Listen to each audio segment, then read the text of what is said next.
Las Vegas, 1961. The Sands Hotel Copa Room was a cathedral of smoke and starlight, where dreams came to die beautiful deaths and legends were born between the clink of ice and the whisper of silk. Dean Martin stood center stage, martini glass tilted at that perfect angle, his voice sliding through "Ain't That a Kick in the Head" like honey over broken glass. The audience leaned forward as one, high rollers from Chicago, movie stars from Hollywood, politicians whose names appeared in headlines and whose secrets stayed buried in desert sand. This was the kingdom of neon, and Dean was its effortless king. But in the shadows backstage, where the cigarette smoke hung thick as guilt and the laughter died in narrow corridors, something was breaking apart. 3 men in expensive suits had arrived an hour before showtime. They didn't applaud. They didn't smile. They spoke in the kind of whisper that makes blood remember it's supposed to run cold. The message they carried was simple, brutal, and absolute. Sammy Davis Jr. was done. Off the bill. Out of the show. Forever. Not because of talent. Sammy had more raw ability in his smallest finger than most performers carried in their entire bodies. Not because of ticket sales. When Dean and Sammy shared a stage, the box office sang opera. No, this order came from somewhere darker, from the men who owned the casinos, the hotels, the very streets beneath the neon. Sammy had crossed a line. His relationship with Swedish actress May Britt, his refusal to bow and scrape, his beautiful, defiant pride, it all made the wrong people uncomfortable. In a city built on carefully maintained illusions, Sammy Davis Jr. had become too real. Dean was told in his dressing room, 20 minutes before curtain. His manager's hands shook like autumn leaves. This wasn't a suggestion from men who accepted suggestions. This was an order from the kind of power that built Las Vegas on handshakes that felt like nooses, from bosses who could make careers vanish like smoke in the desert wind. The smart play was obvious. Keep your head down, protect the money. Let Sammy understand that this was just business. Everyone would understand. This was how the world worked. Dean set down his drink. Not the prop, but the real one, the one that steadied his hands before he became the man the audience expected to see. He didn't raise his voice. He didn't throw anything. He just stood up, straightened his bow tie with those careful fingers that had learned precision in his father's barber shop in Steubenville, and walked out of that dressing room with the same easy stride he used on camera. Except now there was something else in it, something the audience never saw. Purpose. The kind that doesn't announce itself, because it doesn't need to. The band kept playing in the main room, but for Dean Martin, the music had already stopped. What happened in the next hour would become the whispered legend that other performers carried for decades. The moment when the coolest man in show business stopped being cool and became something far more dangerous, something real. Because Dean didn't just refuse to fire Sammy Davis Jr. that night. He walked straight into the lion's den, looked power in the eye, and did something that would either destroy his career or prove that beneath all that practiced indifference beat the heart of a man who understood exactly what loyalty costs. Years later, a stagehand's grandson would find a yellowed photograph in an old shoebox, Dean and Sammy, arms hooked, laughing like they'd just gotten away with murder. On the back, in shaky handwriting that belonged to a man who'd witnessed history, someone had scrawled 3 words. He stood up. Dean Martin spent his life making the difficult look easy, but stories like this reveal the heavy cost of that cool. If you want to keep the memory of the true Rat Pack alive, consider supporting the channel by buying me a coffee using the link in the description. Your support helps us uncover these lost legends. Now let's go back to that smoky night in Las Vegas, when an unspoken order collided with an unbreakable friendship. To understand what Dean Martin did that night, you first have to understand the city where it happened.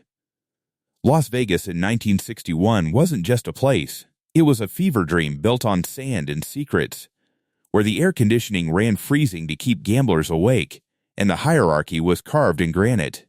The town hummed 24 hours a day with the constant clatter of slot machines, the soft chime of falling coins, the muted conversations of men whose names never appeared on marquees, but whose will echoed in every contract and whispered threat. Behind every glittering neon sign stood shadows, men whose handshakes felt like contracts signed in blood, who could build empires or bury them with a phone call. This was Mississippi with slot machines, a place where segregation lived comfortably alongside integration on stage, where black performers could headline the biggest rooms and then be told they couldn't sleep in the hotels whose stages they just set on fire. At the center of this contradiction stood the Sands Hotel, the Vatican of cool, where the carpet was thick enough to bury your ankles and the walls thick enough to bury your sins. The Copa Room wasn't just a showroom, it was where careers were made and unmade over breakfast meetings and late-night conversations that never officially happened. 700 seats held the most powerful people in America, studio executives beside union bosses, senators laughing with men whose business interests the FBI tracked in dedicated files. On that stage, performers danced and sang and made it all look like spontaneous joy, never acknowledging that their careers hung on threads held by men they'd never meet. Entertainers were golden geese, beloved and protected and profitable, but they forgot at their peril who owned the farm. Sammy Davis Jr. occupied the most precarious position in this ecosystem. He was the dynamo of the Rat Pack, a man who could tap, sing, do impressions, and command a stage with an energy that suggested he was running out of time. But talent offered no protection from the brutal mathematics of race. Sammy was dancing on a razor blade every single night, and when he fell in love with May Britt, the blonde Swedish actress, he stopped dancing and started jumping. To the men in the counting rooms, an interracial marriage wasn't a civil rights statement. It was a liability that brought heat, made Southern high rollers uncomfortable, threatened the bottom line. Sammy's refusal to hide his relationship, his insistence on being seen as a complete human being rather than just an entertainer, made powerful men nervous. Most people looked at Dean Martin and saw a man who wouldn't notice these undercurrents. They saw the king of cool stumbling through life with a drink in hand, perpetually half-lit and wholly unbothered. But that lethargy was armor. Dean used his reputation as a drunk to become invisible in plain sight, playing the fool so the wise guys would lower their guard. While Frank screamed at waiters, Dean sat back, watched, and listened. He noticed when musicians' names quietly disappeared from call sheets, when singers were routed through kitchen entrances, the bruises no one talked about. He'd navigated this Shark Tank by appearing harmless, quietly slipping money to struggling performers, insisting on equal treatment, stopping productions when crew members were mistreated, all while maintaining that easy smile. But Dean Martin carried a secret that even Frank Sinatra didn't fully understand. Beneath the martini glass and the lazy charm lived the ghost of Dino Crescetti, the barber's son from Steubenville who'd learned that silence could mean survival or surrender. And Dean had decided long ago which one he'd choose when it mattered most. Before Dean Martin belonged to neon and orchestras, he belonged to clippers and combs. Long before the tuxedos and highball glasses, there was a cramped barber shop in Steubenville, Ohio, where the air always smelled like talc, hair tonic, and the faint metallic tang of worry. Born Dino Crescetti in 1917, he swept dark curls in gray strands while his father Gaetano worked the chairs, the steady snip of scissors marking time like a heartbeat. This was steel country, where the sky stayed rust-colored and the air tasted like iron and ambition. In the tight Italian neighborhoods, loyalty wasn't romantic or noble. It was oxygen. You protected your own because the world outside those few blocks saw your name as a punchline, your heritage as something to overcome. Young Dino learned that silence was a weapon, that the man who listens while others talk holds all the cards. Money was scarce and dignity fragile. When Dino finally drifted toward singing, toward that intoxicating silence of a room leaning in to hear his voice, he also discovered a new kind of judgment. Italian performers carried invisible ceilings, club owners who'd book you but never feature you, audiences who laughed at your accent before you opened your mouth. So Dino Crescetti became Dean Martin, sanding down the rough edges of his name the way he'd learned to sand down his anger. The road to success was long in brutal, cheap clubs where drunks yelled for someone else. Years of grinding that taught him success required more than talent. It demanded becoming what people wanted to see. Then came Jerry Lewis, the manic comic who needed a straight man, and Dean discovered his gift for disappearing into someone else's spotlight. For 10 years, they were the biggest act in show business, and Dean played the handsome fool so convincingly that people forgot he was steering the ship. He learned to hide intelligence behind comedy, to make depth look like shallowness, to let everyone underestimate him while he quietly controlled the room. The dynamic taught him something vital. If you let the world think you're just the pretty face, they stop looking for the mind behind the eyes. When the Rat Pack formed around Frank Sinatra, Dean found genuine friendship with Sammy Davis Jr., built on mutual recognition of what it meant to be underestimated. Both carried the weight of other people's prejudices, each a walking target in a country that demanded they be entertaining, but never too equal. There was a night at the Sands when a studio executive, drunk on power and bourbon, muttered just loud enough, "Dean's good for a wop." Before Dean could react, Sammy stepped in with that blinding showbiz smile and said, "Steal under every syllable funny thing about talent, man. It never asks to see your birth certificate." Then he put an arm around Dean and added, "Far as I'm concerned, this cat's as American as it gets." The executive laughed it off. Dean didn't. That kind of loyalty creates a debt a man from Steubenville never forgets. A pattern emerged for those who watched closely. The public saw a drunk stumbling through performances, but the people who worked with him knew different. Dean rarely touched alcohol off stage, showed up early, hit his marks perfectly. The martini glass was armor, letting him move through dangerous rooms without being seen as a threat while he quietly paid hospital bills, insisted on equal treatment, stopped productions when crew members were mistreated. So when Dean's manager delivered the ultimatum about Sammy, he wasn't hearing a business decision.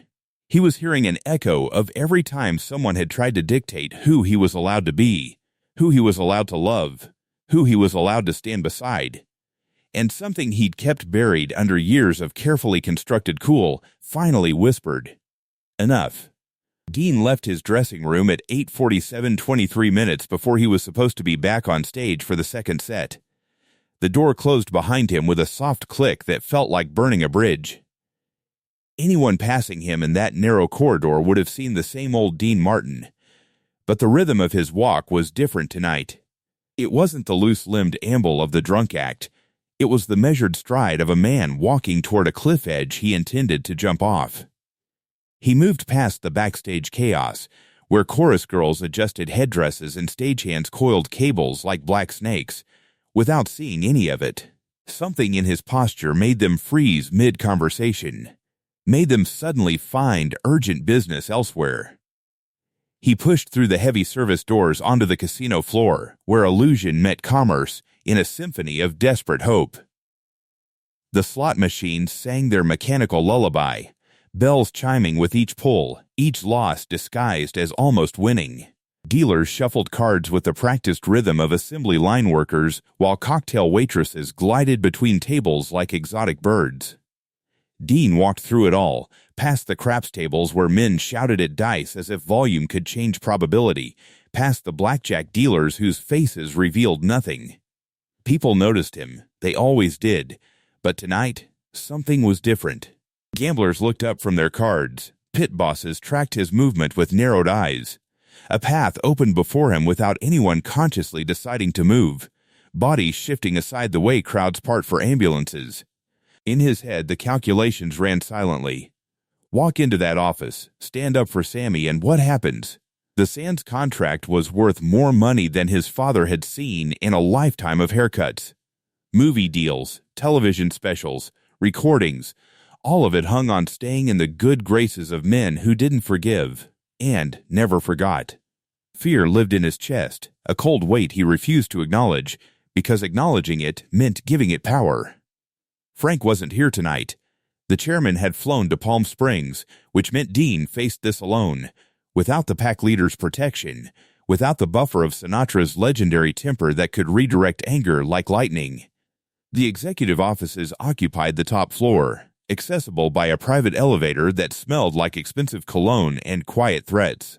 The secretary sat behind a mahogany desk, her smile professional and impenetrable. She looked up as Dean approached, and something flickered across her face, recognition that this wasn't a social call. "Mr. Martin, you don't have an appointment." Dean didn't slow down. "I don't need one." The words came out flat, stripped of his usual musical lilt, with the finality of a coffin lid closing. He opened the office door without knocking. 3 men sat in leather chairs that looked like thrones, cigars burning, glasses of scotch catching amber light. They looked up with surprise that quickly shifted to amusement, assuming he was here to negotiate, to plead, to explain why they should reconsider. Dean closed the door behind him with a soft click that sounded like a gunshot in the heavy silence. And then, in a voice stripped of every trace of his famous smoothness, he delivered the words that would either end his career or redefine what courage looked like. "You want Sammy gone? Fine. But I go with him. Tonight. Forever. Your choice." The laughter started before Dean finished speaking, a low chuckle from the man by the window that spread through cigar smoke like a contagion. They thought it was performance, another bit from the King of Cool, the drunk who'd wandered into the wrong room with the wrong script. The heavy-set man behind the mahogany desk leaned back until his leather chair creaked, his pinky ring catching light like a warning. "Dean, you almost had us there. Sit down, have a scotch, let's discuss this like civilized men." Dean didn't move toward the crystal decanters lined up like expensive soldiers. He didn't reach for the chair they'd positioned for him. He simply stood there, hands at his sides, and repeated himself with the patience of a man who'd already counted the cost. "You fire Sammy, you fire me. Same night. Same announcement.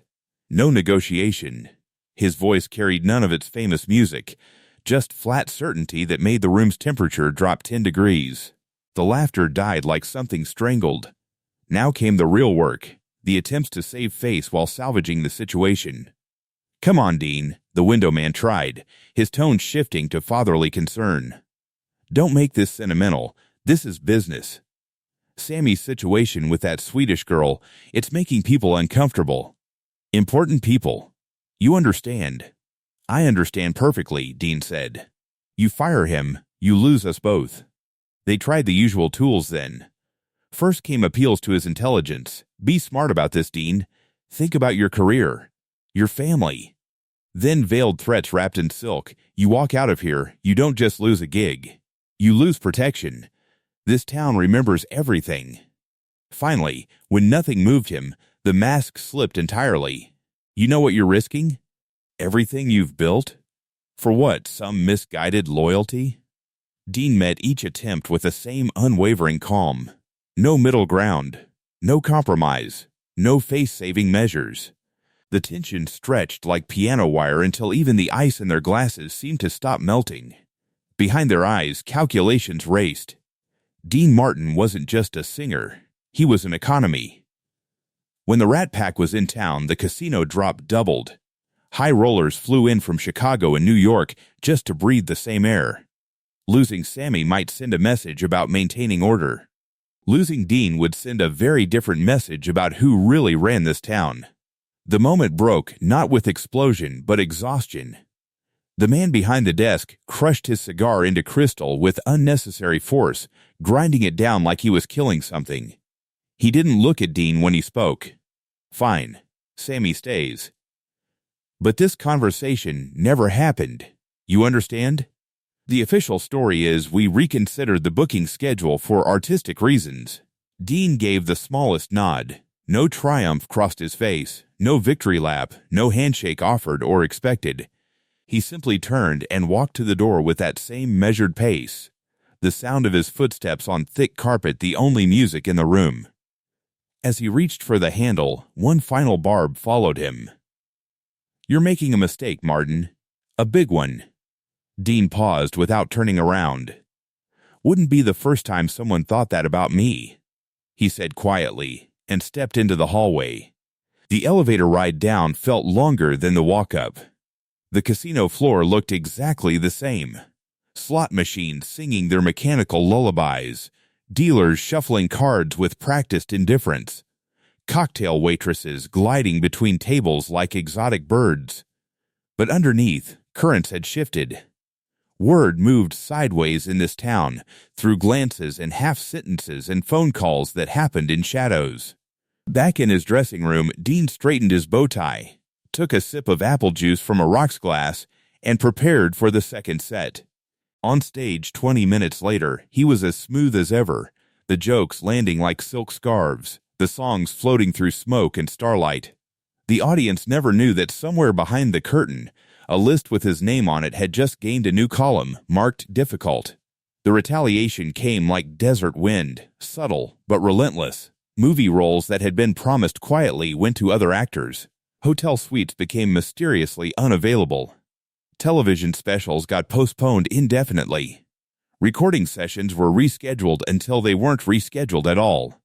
Dean absorbed each blow without complaint, paying the tax on integrity in installments he never acknowledged, protecting Sammy from ever knowing how close he'd come to the edge.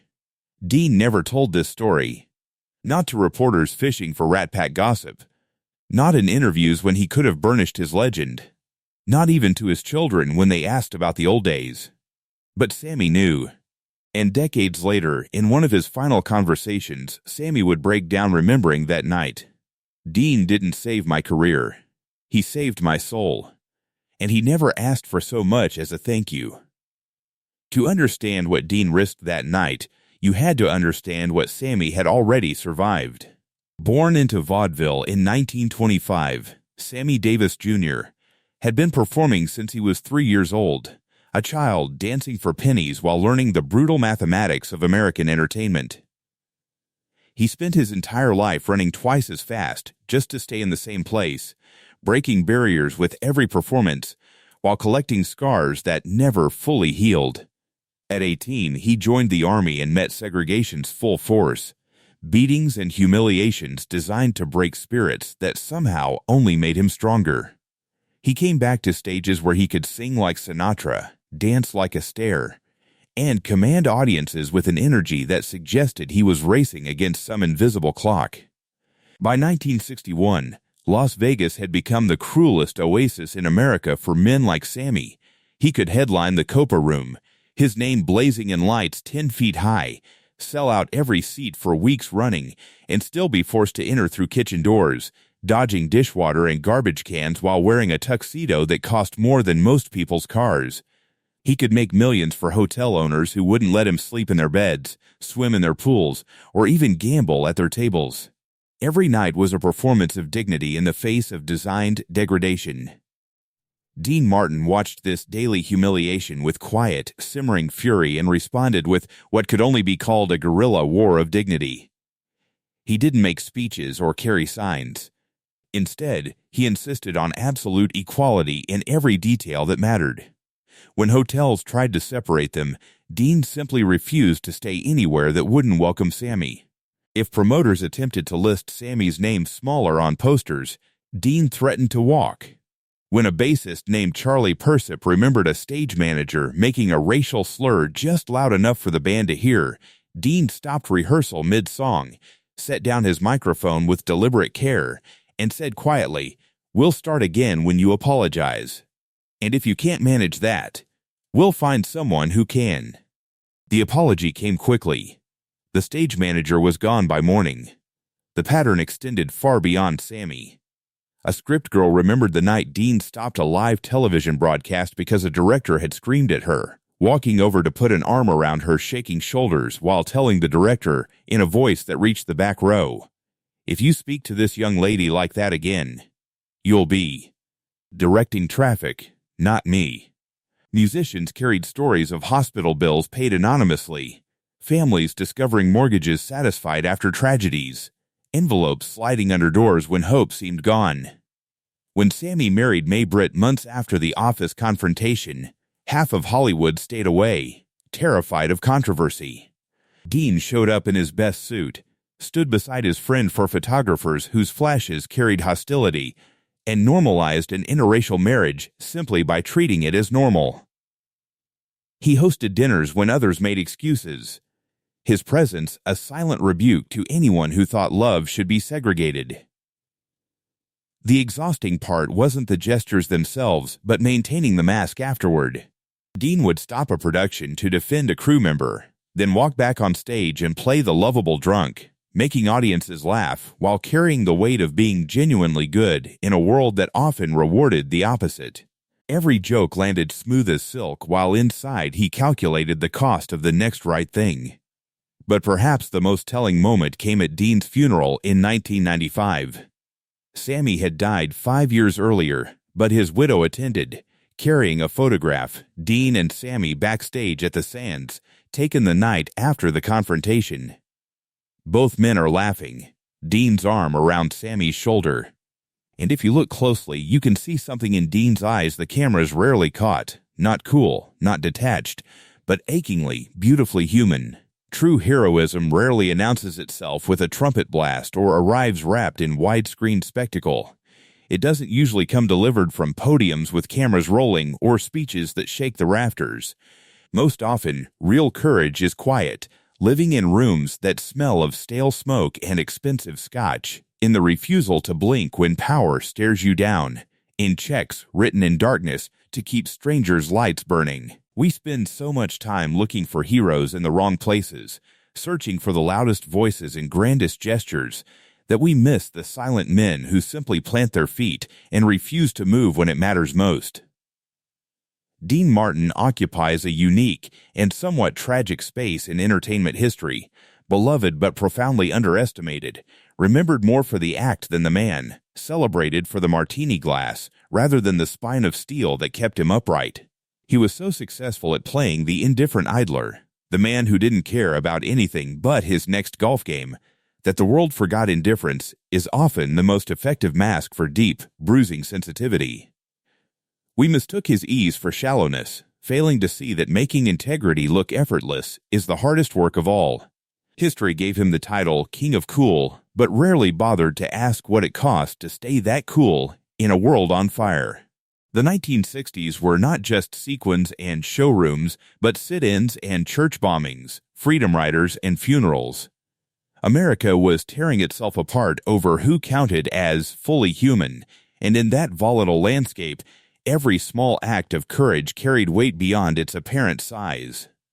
Dean's decision in that office, his constant insistence on dignity for his friends, became part of the invisible infrastructure of change. A white superstar, adored by middle America, quietly refusing to play by the old rules, sent a message that couldn't be measured on box office charts. These weren't separate stories but threads in the same fabric. Individual acts accumulating into movements, private stands that created ripples becoming waves.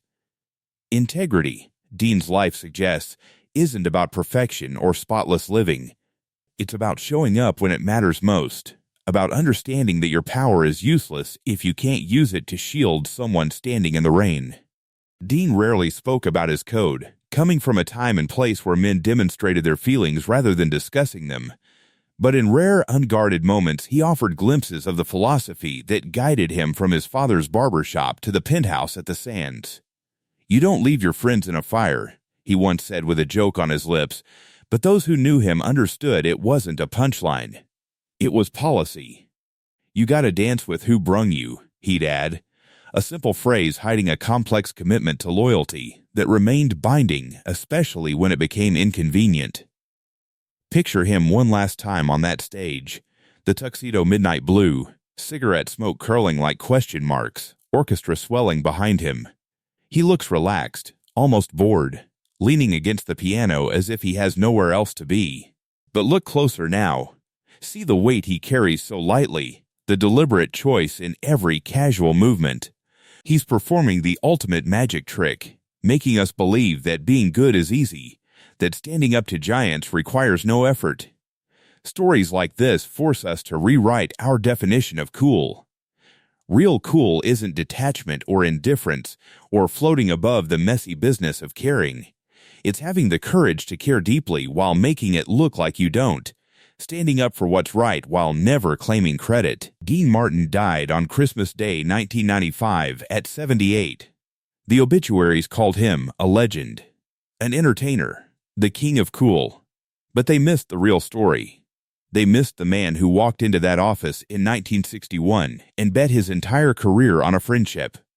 They missed the quiet hero who understood that sometimes the most courageous thing you can do is simply refuse to abandon someone when the world demands you should. Dean Martin made singing look effortless, made comedy look natural, made cool look easy. But his greatest performance was making integrity appear to cost him nothing at all. It cost him everything. And he'd have done it again without hesitation. That's not cool.